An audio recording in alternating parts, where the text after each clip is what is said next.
Hi, I'm Sheryl Sitz. I'm a holistic spiritual speaker, coach, practitioner, and the founder of Journey of Possibilities and host of the podcast Exploring Possibilities. I'm so excited. We just passed 200 episodes. We've been doing it for 5 years, and we're putting the best of the best on my new YouTube channel. So to celebrate the YouTube channel, I thought we'd kick things off here with a really interesting conversation. Joining me is David McCready. David was born in the UK. His parents are both intuitive homeopathic doctors. He initially pursued engineering, project management, mechanical and electrical systems, but he was also fascinated by the invisible, unreachable world, and he found a way to reliably access the astral plane, and he shifted to learning from non-physical beings how to teach astral science and projection. Later, this expanded to training a team to reliably astral project into alien worlds for pioneering research into the extraterrestrial to compile an encyclopedia of life beyond Earth. Have we got your attention yet? David continues to teach humans how to reliably do this ourselves and is researching the mechanisms that make the illusory Earth that we experience function. He knew his wife and children before they ever manifested into the family that they are today. His books include The Great Simulator, Parts 1 and 2, and a brief encyclopedia of Real Alien Worlds, Volumes 1 through 7. His website is thegreatsimulator.com. Hi, David. Hi there, Sheryl. It's great to be with you today. Thanks for having me on your show. Well, thanks for joining me. I have no idea what galaxies will travel today, but it should be an interesting show. So how do you introduce people to what you do and kind of have that paradigm shift from sleepwalking around on Earth to recognizing what's really going on here? Well, there are a lot of people on this world who are pre-programmed with a desire to break out of it. They want to do something that's spiritual in nature but doesn't form within a normal traditional religion. They have a deep sense within them that there's something else they're meant to connect to. And a lot of these people end up looking at things like good videos such as yours. And when they look at these, they're looking for the truth. They're looking to the way forward. So they find their way to me through their search, and what I help them with is learning the practical skills of how they can connect to these other worlds in a much more reliable way and make it all very user-friendly. That's fabulous. Have the popular movies that are out now helped you give some frame of reference, like things like Avatar and the Star Trek series? Has any of that given you a reference for like it's really a holodeck, or we're avatars, or how do you talk to people about it to introduce them? When I'm talking about this, you've got to try and get people to realize that you're not really a human or any other form of physical life form. We're experiencing a really weird simulation where in effect we're having conversations with aspects of ourselves. So there's one bit of the real you, which would come down in your body, and one bit of the real you that would come down via David's body. And then by making them look separate, you end up having a chat with yourself, which I hope doesn't lead us into some psychiatric ward somewhere as having some weird conversation. So that's the oneness. We're all fragments of one. It's all me, right? Basically. It is, and when you start looking into things from an astral world perspective, you find the oneness. If you go looking for us as separate life forms, yes, at a low level you can see the separation, but the higher and higher you go, everything joins together into the oneness, and it's pretty indisputable. Anyone who does it will be able to confirm this. There's so many interesting points in your book. I'm halfway through it and I just keep going, wow. I found it fascinating when you talked about how we wake up every day and think that we're the same person that went to sleep the day before, but that we're really not, that we're different pretty much in each moment as we have different guides. Is that right? Am I getting that right? Let's look at it this way. There's the real one of us we talked about, but in terms of the experience it's living through, there's a weird and wacky mechanism of how it's done. And in many ways, we're changing personalities and living through different personalities. These personalities, in their own way, act out as living beings. They see themselves as living entities, much as the way we see ourselves as living entities. So the living beings who animate the bodies we operate through, they get to drop down in a body, and every day it gets refreshed, and it even refreshes during the day in different ways. And if you notice how your personality shifts one to another, that's because, shall we call them, the spirit beings operating your body have actually changed. And whoever's there is getting the experience of being you, as if you'd lived 50 years or whatever it is, but in fact they're coming in a very fresh way in the moment. This is really cutting edge stuff. So let me just back up and say, so what? So why do I care about all of this? If none of this is really real, what difference does it make, and why would I care? Let's go there. Well, here's a simple point.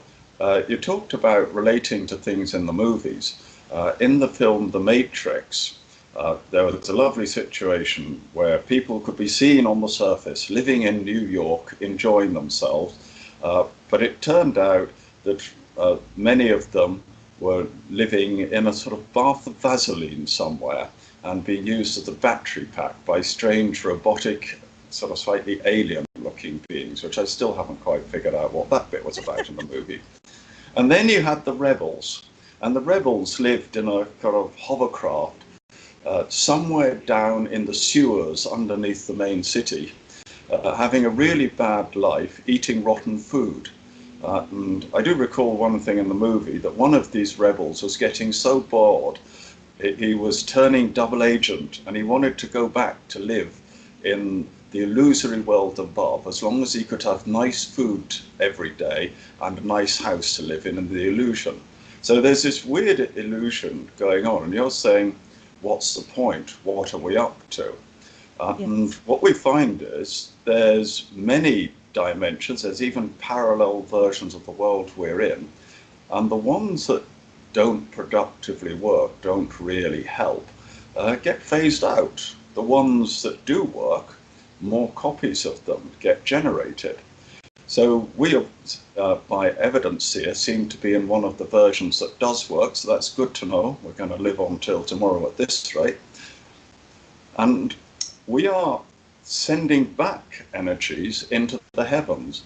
We see ourselves as a product of that oneness, but what we forget is when we pay attention and look into that light and send back loving light, we help grow that oneness.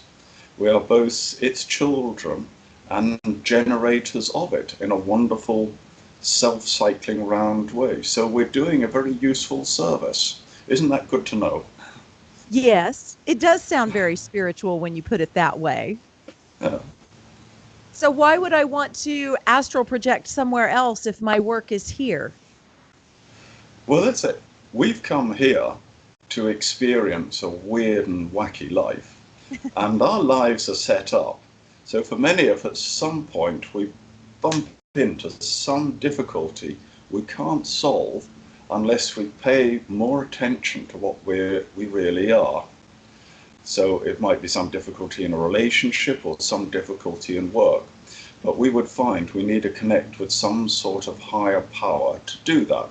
For example, Alcoholics Anonymous have the idea that a person who's been addicted to alcoholism has no real power against it on their own, and they need to connect to some sort of higher presence in order to snap them out of it.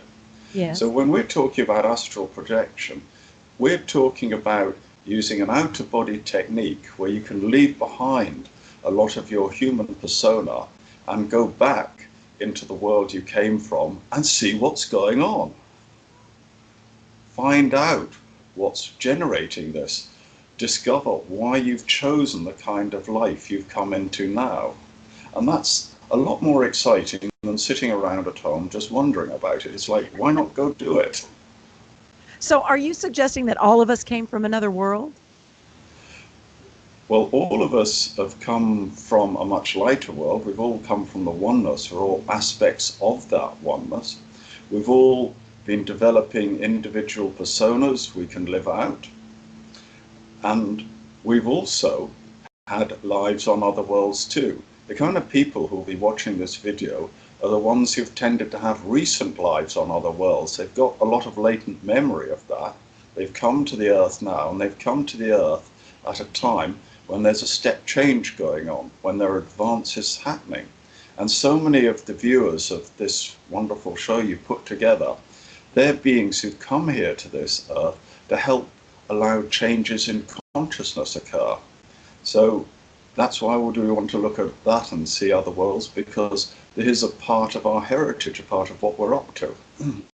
So rather than waking up slowly as a human here, we can actually bring that information in as we go back and come back. Yeah. Well, why not travel to another world where you've been a more advanced being and had a more advanced life and bring some of that advanced way of acting into this world? Wouldn't it be good for the Earth? Can we see any applications for more advanced approaches in the lives we're living now? Absolutely. So what is your take on karma and the fact that we have this other work that we need to work through before we even bother with all of that? Do you buy into that? Well, just to help people understand that, what would you define as karma? Karma, the idea that whatever I've done to others is I'm here to have that done back to me and to learn better responses and those kinds of things, that we're playing out cycles over incarnations. Do you agree with that? Well, I'd certainly agree with some of that. We do seem to be playing out cycles over many incarnations. I would personally remember incarnations on other worlds, and I'd remember incarnations in this earthly world, and I'd find that we do repeat lessons. We do have scenarios that come up again and again, and we work at it in different ways. But as to the part about you've done bad to someone in one life and now they're going to get you back in this one, well, that can apply, but it doesn't look like it's black and white like that at all. It seems to be much more in the form that we're having like a video game, rather like kids might play one of these warfare games where they shoot each other and they kill each other, and then they switch out of the game and they probably look at each other on video connections like these, and they have fun and they joke, and then they say, let's have another game, let's see who shoots each other.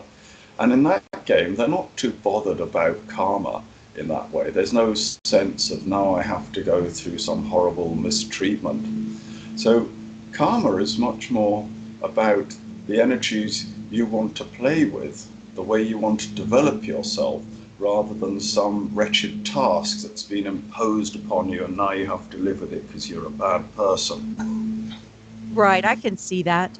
But then what's to stop us from just shooting each other when we get on each other's nerves, because it doesn't matter anyway? Like, are we suggesting that we don't need to have an ethical code of any kind? Well, I'm not saying that at all.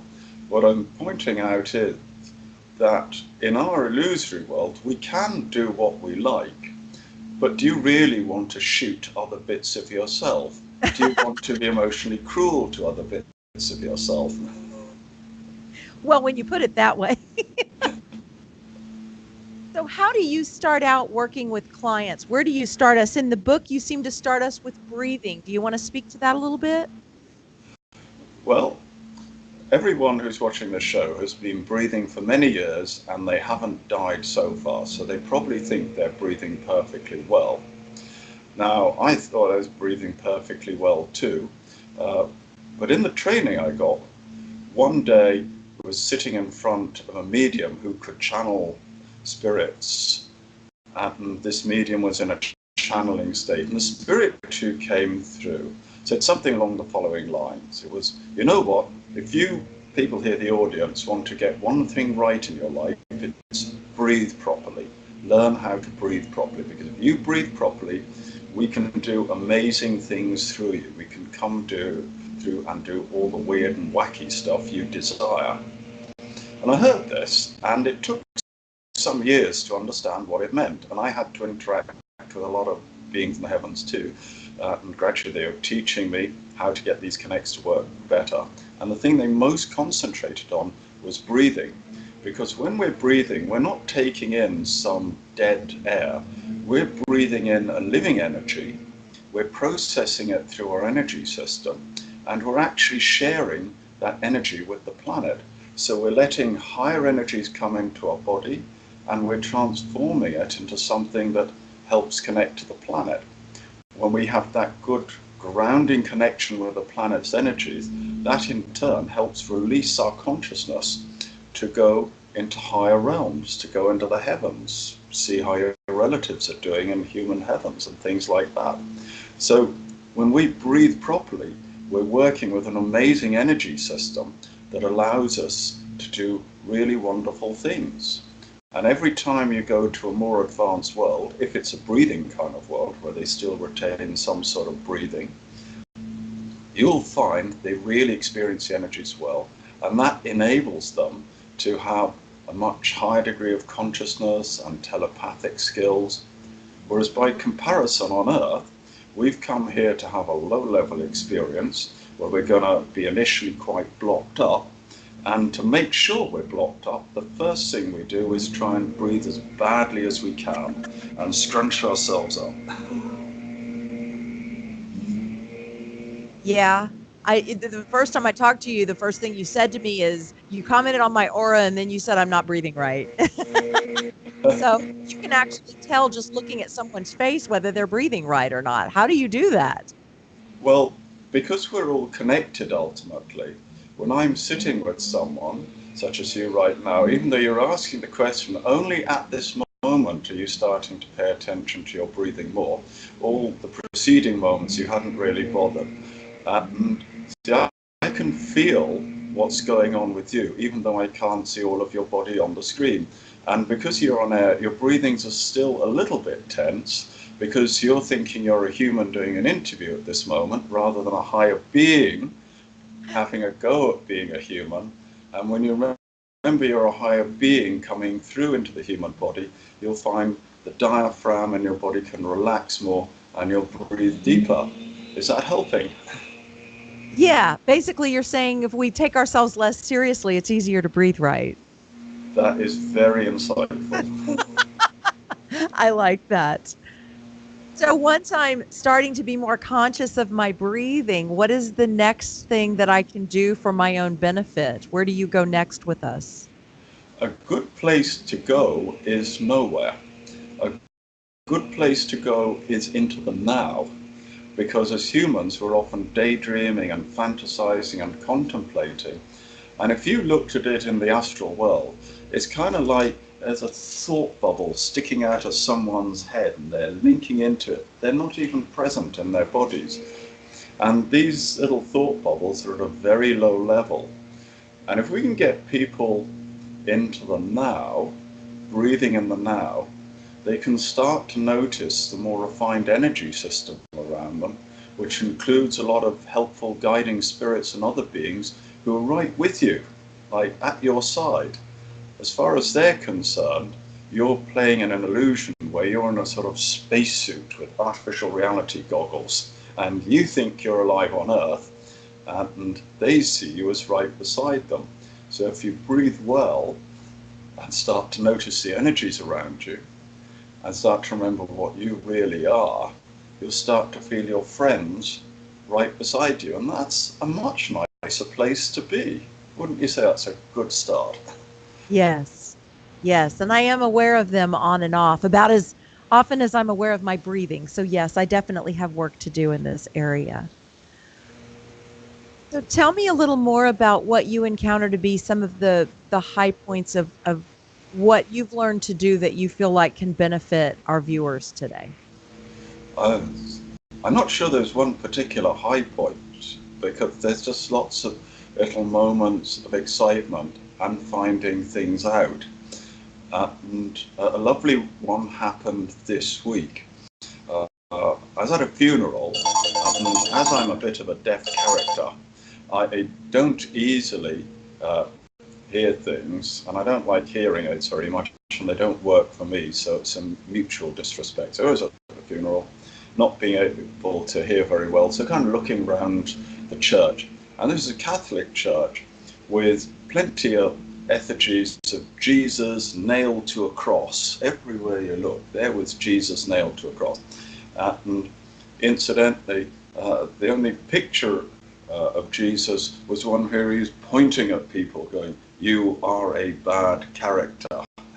You are a nasty person. You've sinned, and I got nailed to the cross to sort out your sinfulness. I suffered for you, so pay attention. And in the sort of work we do, if you ever want to meet any of the prophets who've walked on earth, whether they're Jesus, Muhammad, Buddha, Krishna, once you get into this astral projection stuff, it's a matter of fact that you can bump into them.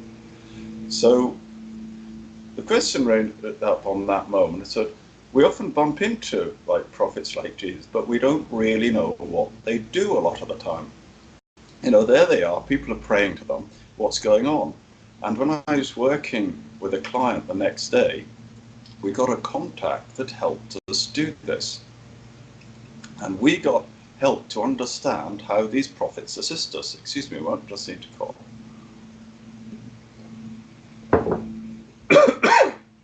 Pardon me. I'm almost emotionally blocking here a little because people are often afraid to speak of what's possible. I'll just say it here. Feeling some of the blocked emotions we run into in this world. Because there are many higher prophet beings who are here to assist us.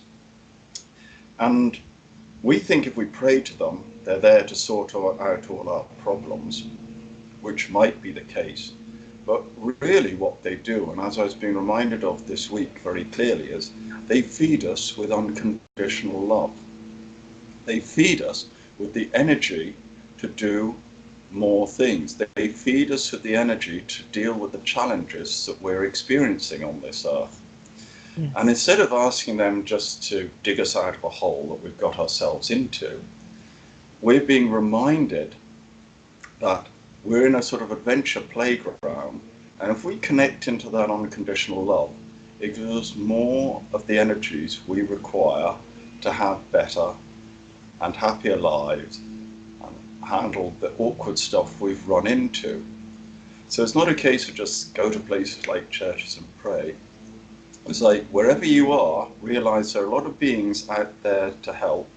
Jesus is one that we relate to on this earth, and if you travel to other worlds, he'd be known there as well. As one being put it one day, everyone knows who you call Jesus. Everyone knows that being, but they don't really see it as a human. They see it as much sort of very advanced energy form that can manifest in many different worlds. And there are other beings like that too. It's not the only one. So they connect with that and they work with that unconditional love energy. And we are living in an illusory world of a very weird sort. And that unconditional love energy is driving our world. And by learning to work with it more and use it in a very holistic way, we change not only our own lives, but the lives of people around us in a positive way. Yes, so you're saying maybe it would benefit us more to shift our language and our intention from asking for help with specific situations to just accessing that unconditional love that will allow us to help ourselves in those situations. And as you pointed out earlier, if you did it in a playful way, with that more amused breathing, you'd realize that you are creating your own reality. Yes. And therefore you can play with that reality. If you wanted a perfect reality of just lying on a beach doing nothing, drinking little cocktails, no doubt you'd have done it. But clearly you wanted something much more dynamic. Oh, yeah. Yes, we joke about that a lot. Like, wow, what were we thinking when we created this for ourselves? So if we use more of that unconditional love energy, we get to alter the worlds we're living in. And it not only alters us, it alters the people around us. If you change, it changes everything around you. Absolutely. You mentioned in the notes that we exchanged back and forth that you'd like to speak a bit about the awakening that's happening on Earth right now. So how does that play with what you play with? Where do you see us really benefiting from possibly more astral travel or some of the other things that you teach in helping us awaken? Well, Let's give a bit of context. We at the moment are experiencing a very isolated world right now. Uh, we get the occasional UFO showing up. Someone from a UFO might step out, take a few DNA samples, and then clear off, leaving us to our own devices here. And we get this isolated lives. But if you start astrally traveling out and visiting other worlds, you'll realize for most of the other worlds, rather like in a Star Trek way, everyone could visit everyone else's planet, that's the norm. But they don't always bother to physically visit everyone else's planet. Telepathy is also much more the normal, universal communications language, and it's done in a very rich and informative way. And by comparison, here on Earth, we are sitting here as almost telepathic illiterates. So the other worlds have a much more dynamic system where they can physically visit each other, they can telepathically communicate in an astral way, so they can astrally connect into other worlds. They see themselves as families where beings live on different worlds in different body forms. It's a much bigger dynamic picture. And by comparison, here we are on Earth at the moment, having this very isolated little world. We're all hunkered down and trying to cope through the next day. That's often our challenge. The awakening that's happening is where we are reaching out. And by one means or another, there's no one technique that does this. We are starting to link into other worlds more and more and rediscover what's going on. And as we do that, we're changing the whole way in which we're living on this planet. So we're going through a wonderful shift. And I say thank you to all the other visitors who've come here to this world to help this happen. It's a big group project with everyone doing their little bit. So everything you might do personally helps towards that greater awakening where you reconnect to your original skills and help bring this Earth world into the mainstream of other more advanced worlds. It's like, well done, keep going. So the family that some of us seek is out there just waiting for us to recognize that we're part of a much bigger universal family than just Earth. Yes, very much so. And it comes in so many different shapes and forms. And sometimes you see yourself living lives out in very spiritual worlds where it's non-physical. And on other occasions, you'll see also you've been having lives on much more physical worlds where different sorts of life forms have come to being. One common thing you do notice is that most life forms, as they become advanced, tend to walk upright, which seems to be something to do with using hands for tools and useful activities like that.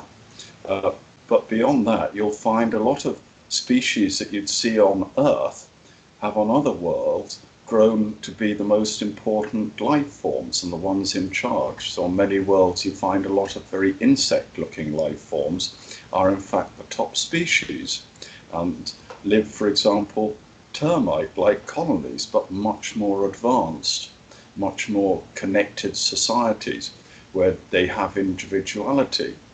And one of the reasons why you often see species similar to the earthly ones on other worlds is because, as far as I've been told, the Earth has been seeded with DNA, seeded with life forms, and as a consequence, life forms that will grow on other worlds have been tried out again on Earth, so you will find a lot of commonality. So we're definitely not in an isolated world. This is a wonderful project we're living in and enjoying. So is this a safe thing to do? Is there darkness out there that we need to be afraid of? Is this a safe adventure for us to astral travel, or what lies out there that we don't know about? Well, let's go back to the movies, for example. In the movies, most alien beings come to Earth in order to suck out our brains with a straw or something like that. And eat us, nice lunch or a little snack before dinner. That's a general idea. Or colonize us because they got nothing better to do. That's the movie version. When you're talking about other forms of darkness, the movies is full of stuff about nasty, evil spirits creeping up in the dark and literally having a go at you. When you snap out of the physical world and you get into the astral world, into the spirit world, you will find a lot of the spirits who torment and wind people up on earth and can give things like people feeling possessed and caught up in spirit forms. You will find them in the astral world. And you strangely do not find an evil bunch of nasty people. It's more like finding a bunch of quite straightforward comedian-like characters who are having the most enormous joke. As far as they're concerned, if you've been possessed on Earth, well, that's because you asked them to. They're actually giving you the experience you wanted and having fun in the process.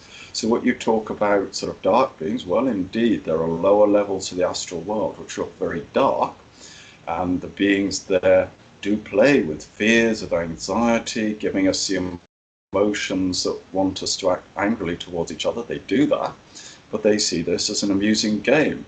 And when you treat them in a sort of light, playful way, they're harmless to you because you're a higher, more powerful being than they are. By comparison, if you saw them as being more powerful and lived in the fear, these spirits are able to control you and play with your mind and have good fun at that. So it just depends on how you react to them. But as you go out of this, you start to find the heavens. You start to find the lovely unconditional light, and you soon run into the fact that it's all a bit boring. That's funny to me. So if I'm understanding you right, we really literally create our reality. If we want it to be a dark place and we want to be afraid of evil, that's what we'll find. And if we want it to be what you're describing, then that's what we'll find. We literally create that for ourselves, even out there. We're in a zone where we can create our reality. If you go high into the heavens, it all becomes very stable. But we've come into the low dimension realms where you can create your own reality. It's like creating your own computer games where you can set it up and step in. And it's so designed that you can then lose awareness of what you've even generated for yourself and deny you did it. It's like it's all someone else's fault. Bad person somewhere. So that's the special effects team plays into that. You want to talk about them a little bit? Well, yeah. When doing the astral research, we found for many, many years now, spirit beings can be roughly divided into two groups. One is what you might call the guiding spirits, who are there to help you connect into higher awareness, help your energy system return to normal, and enable you to be clairvoyant and see through things. They're the ones who you return really to being in lots of ways. When you snap out of being a human, you become more of a sort of guiding spirit level. Some people call this an angelic level. It's all very similar. That's that one category. And then there's another category that one day a client named them helpfully as a special effects team. And they were a lot of lower spirit beings whose job was to create illusions. Their work is to do things like create the physical materials of the world we live on, help create the emotional beings that make plants, make animals, and humans, which are just more complex emotional beings. And these lower spirits make it all happen, and that's why I describe them as a special effects team, because you are experiencing the most marvelous and compelling special effect. That's very interesting. So the more we buy into this is all there is and what you're saying is not true, that's our special effects team keeping us in the illusion. Yes. We're in a world where if you want to say there's no God, as in one of us, a central being that's generating all of us, yeah, we can do that. That can be our reality. You can live that life, write books about it. Though it's awfully embarrassing when you die, because then you go into the heavenly world and there's clearly something else. If you died, someone will have to come and collect you if you've got caught in that thought form. And it's like, wake up, wake up. Oh, it was a dream. Come on, pay attention. So you touched on it. I get to go there. All of this to find out, is there really a God or not? Well, there's certainly a godly energy. You want to call it? There's certainly a godly energy which creates this. And in a rather bizarre way, it set up a self-creating system, that it put out the intention that it wanted to know itself, and in the process of which it grows itself. And by putting out that intention, it created various level of beings, like we talk about guides and the lower spirits in a very simple way. But these beings are able to play with the forces of creation and ended up in amazing forms such as us. So we're living in a kind of self-inventing environment where the better the experiment that runs, the more it's tried out in further copies. And if these experiments don't particularly work, well, they get phased out, and there are plenty of much more fun ones to do. It's all based on what's the most interesting things to get into. Your definition of God and what it's all about completely resonates with me. It's where I've landed as well. There have been teachers like Neil Donald Walsh, who wrote the children's book Little Soul in the Sun, that talks about that very thing, that we wanted to know what we were as a divine entity. And so we created all of these realities to experience ourselves so that we could better understand ourselves. So are you seeing that happened throughout the universes, that all of it came from one original being replicating itself? Well, I haven't found a second one so far. That's a great response. I put another way. You see, when we're experiencing here, we're also experiencing a massive contrast. And what's going on is you're experiencing something that can almost be the opposite of what you really are on some days. And from that contrast, you get to look back and say, oh, thank goodness, that's what I really am. Yes, exactly. If I remember the book right, the story is these two little souls talking, and one says, well, what do you mean I'm light? I don't know what light is. So the other one agrees to play the dark so that the light can understand what light is. So yes, that's exactly what I see. That gave me a fresh framework for a lot of trauma that I went through in my childhood that I have since recognized that I signed up for. And to just be able to see that this was all a play for a better understanding of the nature of who we are. And so do you see, I have to go to disclosure now because that's been such a hot topic for so long. Some people say that all these spaceships are just going to drop down and freak out humanity, but we're finally going to be ready. What do you think disclosure is? Is it us recognizing that we are already astral traveling and choosing to go elsewhere? Well, let me talk a little bit more about my work, because I mostly teach people how to do these skills. A vast amount of my experience comes from linking up with other beings, be they guiding spirits, you can see the more angelic beings, or sometimes hooking into beings in other worlds, and then teaching fellow humans how to make this all work, how to do it for yourself, how to find reality, the greater reality, from your own perspective, because there are many humans that do it from their own perspective. And what's happening is, bit by bit, lots of human bodies are getting to learn how to make these connections for themselves. And as a consequence of that, we're learning to be a bit more civilized. Because I do recall there was one channeling alien character who's known as Bashar, and I believe he described the situation as follows. He said, on the earth, he said, you're like a lunatic asylum, where the lunatics have taken over the asylum and are armed with guns. Do you think we really want to come there in a hurry? It's like That's a good analogy, really. Yeah, so there we are, living on this life in a slightly sort of uncivilized way. And by linking up with other worlds, we're becoming tamer beings. But for the moment, human beings should kind of be left where they are, because they're a bit warlike and they're afraid of lots of other beings and see things in terms of conquest and domination. But as that's changing, and it's changing now, then it becomes a much safer, shall we say, option for other beings to come and visit and physically interact with us more. I wouldn't see it happening as a big arrival in one day. I see it happening in a gradual, phased-in kind of a way that we can cope with, because we're very scared. I mean, you're in the United States, and Some people would have you believe that there's a band of ISIS mass murderers walking up from Honduras, all armed to wipe out the country. So the fear of unknown and visitors is a very powerful entity that scares people. Yes. Yes, it is.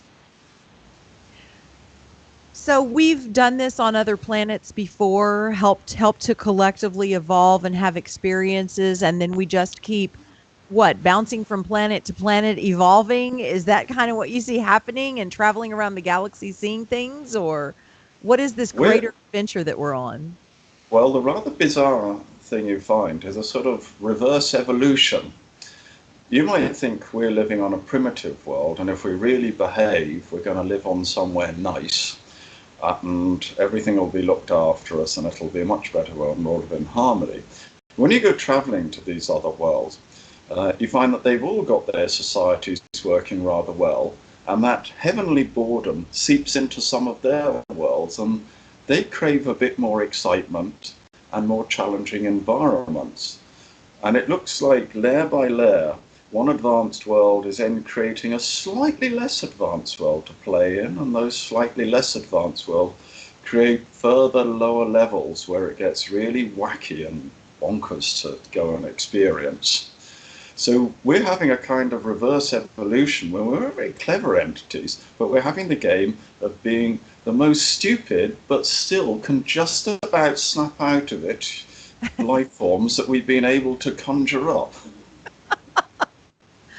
When I first had my galactic awakening that maybe I'm not just the human that I thought I was, my teacher talked about an analogy of trying to show me how how long eternity is, and that we are these divine eternal beings, and as such, we just keep creating these experiences for ourselves. Much that's what was triggered when I was listening to you just now. It's like we get more evolved, we get less evolved. Now, what do you want to do? Because we're these eternal divine beings, Yes, and so we yes. just keep creating experiences for ourselves. And this is the point we want to come back to, and again, a very important thing for today. Because we are the eternal beings creating this experience, why not take it out of subconscious creation and switch it into a conscious creation mechanism? Become conscious of what you're creating. And that again is why we teach people astral projection skills, because if you try and do it all from a locked in human body, you're just like someone locked into an artificial reality suit. You sometimes need to step out of your illusory world to see what you are doing and play with how you could improve it and make it work even better. That sounds like a great final thought for us. As I see, we're approaching 45 minutes.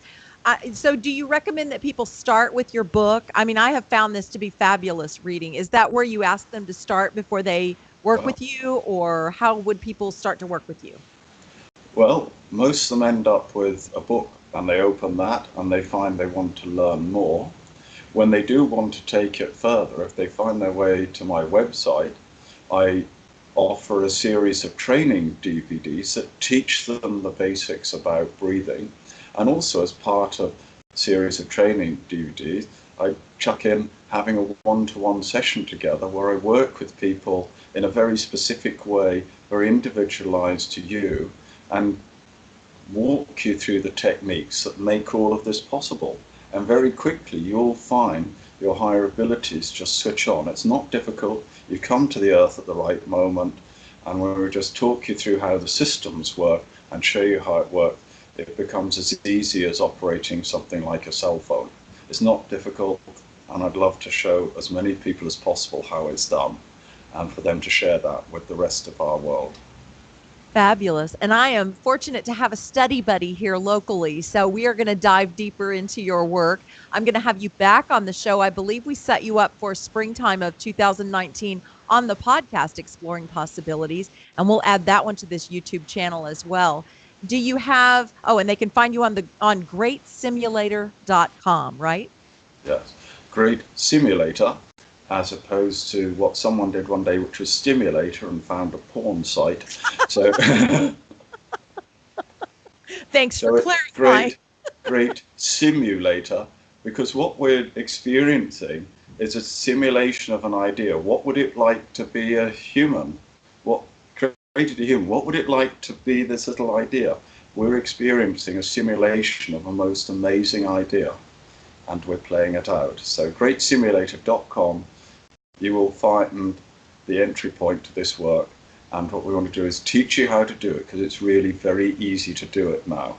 Anyone can. I'm looking forward to it. It's been so much fun talking with you today, David McCready, and I'm Sheryl Sitz. And thank you for joining us, and we'll check you out on our next podcast on Exploring Possibilities. Okay, thanks for having me on your show. Thank you.